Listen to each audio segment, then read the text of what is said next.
Seattle like a college applicant waiting for that special message in the mail.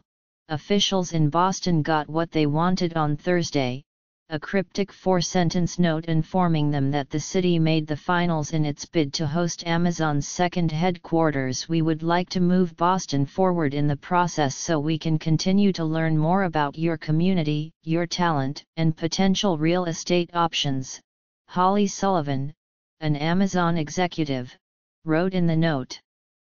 Please email me back with available times for a call so we can discuss next steps.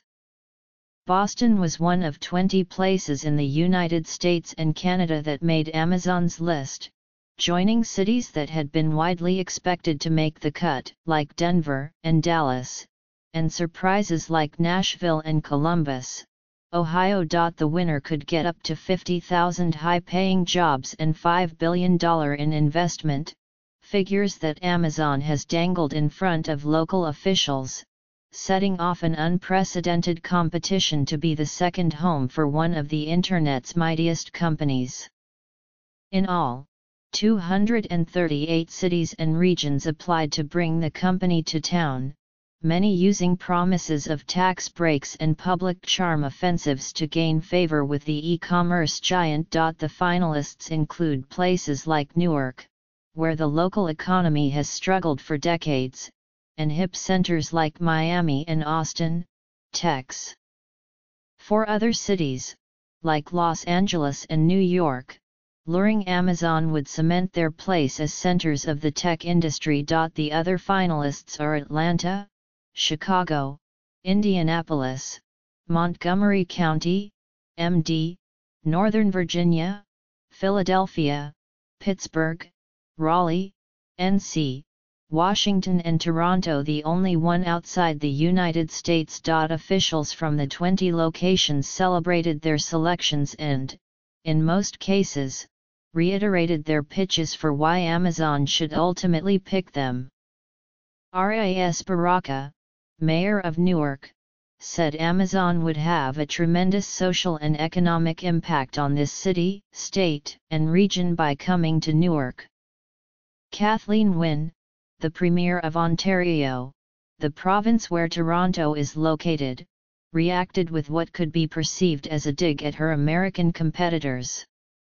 Toronto was the obvious choice for Amazon, in part because of Canada's universal healthcare system and its openness to immigrants, she said. We are already welcoming the best and brightest talent from around the world. No matter where you come from, you are welcome and you will feel at home in Ontario, Ms. Wynne said. Many of the cities selected had been considered shoo-ins from the moment Amazon announced the search in September, largely because they closely matched the attributes that the company said it wanted in a second home, which it is calling HQ2. Those criteria included a metropolitan area with a population greater than 1 million and the ability to attract and keep strong technical talent. But there were several surprise snubs, too. Amazon rejected applications from Detroit, Phoenix, and San Diego, plus all the bids from Mexico. The list leaned east, away from the tech-saturated hubs of the West Coast. Getting from 238 to 20 was very tough. All the proposals showed tremendous enthusiasm and creativity, Ms. Sullivan, Amazon's head of economic development, said in a statement. Through this process we learned about many new communities across North America that we will consider as locations for future infrastructure investment and job creation. Amazon shrouded its selection process in secrecy. On Thursday, the company said little about how it had pared down the list, other than to say it based its choices on the criteria it laid out for the search earlier. The process was conducted by a team of about a dozen people within Amazon, including economists, human resources managers and executives who oversee real estate, according to people briefed on the process who spoke on the condition of anonymity because the deliberations were private. Jeff Bezos, Amazon's chief executive, who was the mastermind behind turning the search into a public process and coined the term HQ2, was also involved, the People said. The veil of secrecy kept even the finalist cities in the dark until Thursday's announcement. Muriel Bowser, the mayor of Washington, was on her way into the office when a deputy mayor called and said that the city had made the top 20. "I was, of course, pleased, but not that surprised because we know that Washington, D.C., matches what Amazon is looking for," Ms. Bowser said. Hans Reamer, president of the Montgomery County Council, found out from a friend via text message. "My heart skipped a beat," he said. The process will now shift into a new phase, with Amazon representatives communicating more directly with the finalist cities as they prepare to select a winner later this year, and perhaps with cities being even more outspoken about why they should be chosen. Emissaries from Amazon are expected to visit the finalist locations in person. Some of the finalists are neighbors, setting up what are likely to be intense regional rivalries.